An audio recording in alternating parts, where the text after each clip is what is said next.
Hi, it's Deidre. Today I'm going to share with you a very inexpensive way to update cabinets in your home. You can use this technique on either your bathroom vanities or maybe your kitchen cabinets. I'm going to stick to vanities today. And this, of course, is the product, General Finishes Java Gel Stain. And although there are already a lot of videos out there about this product, I want to take you through my steps. I think my steps are a little different and I get just a fabulous end result.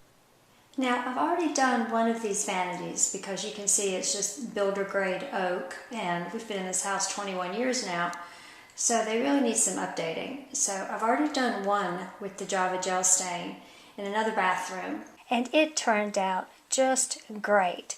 And I only have 1 quart of Java Gel Stain that I've been able to do both of these vanities with, and that retails for about $26. So definitely a very inexpensive upgrade that can make a big difference in your cabinets.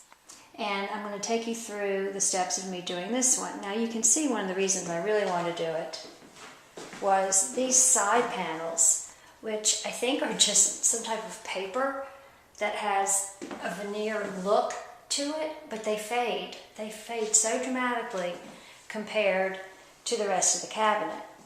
So in order to do something really cohesive and to make sure that it all looks the same, the Java Gel Stain makes good sense for this project. So the first thing you want to do is remove all the hardware. And these have, a brass knob on the front that I'm going to take off. And then they also have these hinges. And then the only other thing that you'll have to take apart is the drawer fronts. There are 2 screws holding each of the cabinet drawer fronts on. There's what my drawer front looks like. And when you take those screws out, this piece, this front piece, will separate right from the drawer. So then all of these you can lay out just like you're going to lay out the doors. So after you have the doors off, you might want to number them. Now I only have 4 doors and 3 drawers for this vanity. So I'm not too worried about numbering them, but if you were doing a kitchen, I would think you definitely need to identify each of them and get them back where they belong.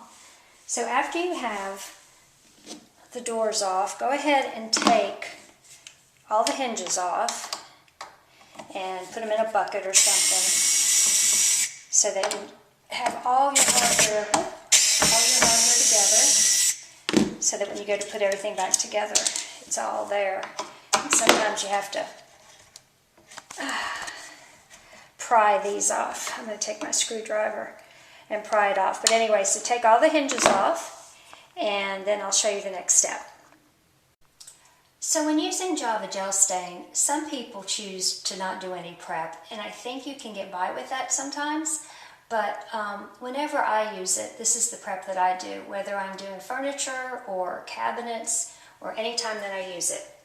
So for the cabinets, for instance, once the doors and the drawers are off, I'll take my little mouse sander with about 150 grit sandpaper, and I will scuff all the surface, this side of the door and the other side, and anything that's not flat enough for the mouse sander, I'll take a sanding block too.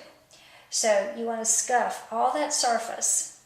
Now, when you do, you're going to have, a little bit of dust on everything, and you want to get that off. So another step that I do is I'll use a gloss off, like Crud Cutter, and I really like this one, that works well. So then you'll take a clean white, like a t-shirt, and you'll wipe off all that sawdust that your sanding got on the door, and use the Crud Cutter, and you're actually killing 2 birds with 1 stone. You're getting rid of all the sawdust, but you're also taking another step, which is to remove the gloss. So between the sanding and the gloss off, those are the 2 steps that I like to prepare any surface for the Java Gel Stain. And I've done that a couple of times and it's always worked. I haven't had any problem with any finish coming off. So hopefully that will work for you as well.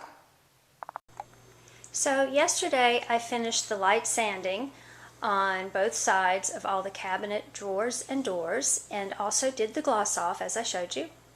So I have them laid out and numbered here. Now there's more here than on that vanity because I'm also doing my kitchen island at the same time. So the cabinets are ready for the first coat, and the drawers and doors are ready for their first coat. and I anticipate probably 3 coats. Last time I've done this, that's what it took, was 3 coats. So I'll do 3 coats on the back side of all of these and then turn them over and do 3 coats on the other side. Now, if you allow 24 hours between coats, which you generally need to do, that's probably the longest part of the process, but it turns out so well that it's really worth it. And again, just keep all your hardware in a bucket for your project. Okay, so yesterday I got 1 coat on everything. I got 1 coat on the back of the doors and the drawers. I got 1 coat on the kitchen island, and I also got 1 coat on the vanity in the bathroom. But I wanted to take a minute and talk about the 2 schools of thought that I've come up with on the Java gel stain. I've discovered I like the brush method, and I use a good purdy brush because I've done the hand in the sock method, and what you end up doing is treating it more like a traditional stain, and you put it on and you take it off. Well, if you treat it more like a paint when you're looking for that really opaque coverage, then there's no point in taking it off. If you just paint on a nice thin coat and then you plan on doing that 3 times, you're going to end up with the same thing with a lot less effort, a lot less work, and a lot less frustration with the product. Smearing, becoming uneven, I find it so much easier. So I treat it like a paint because I want that good opaque coverage. And you'll see that it leaves these streaks, and of course by the time you do the 3rd coat you don't see that. So I'm getting ready to put the 2nd coat on the fronts of the doors and drawers, and I wanted to show you what I do before I do another coat. So you can see here, with 1 coat of the Java gel stain, it's going to be a little streaky, but we're going to do 3 coats. This one's a little better. And by the time we do that 3rd coat, you're going to have a very consistent coverage there, so you won't see that. So what I do is I take a well-used sanding sponge, like this one. You can tell it's been used for this. And I just very, very lightly go over the surface. I don't even put a lot of pressure on it.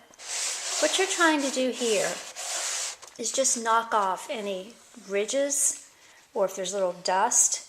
That's all you're trying to accomplish here. So not much, just a little quick scrub on everything, and then I'll go the 2nd coat, and then I'll do the 3rd coat that way. And then sometimes I actually do that between the coats of poly as well. So after you have 3 coats on each side of everything in the cabinets, then it's time to top coat. This is the top coat that I like. It's a water-based polyacrylic, and to get the satin version I've actually had to order it online for a couple of years, so I'll be sure and put that link at the bottom of the video for you. And I do prefer a wipe-on poly for a top coat. I just put on a nitrile glove and an old sock, and with that wipe-on poly you don't have to worry about drips or runs. And to me it goes a lot smoother, and with about 3 thin coats you just get a really good top coat. And here's the final product. I think that makes such an improvement compared to what they looked like before. So that's another tip from me to you. I hope you also found that one helpful. Of course, I have lots of other tips on my channel, and please subscribe, and any new ideas I have I'll be sure and share with you. Thanks.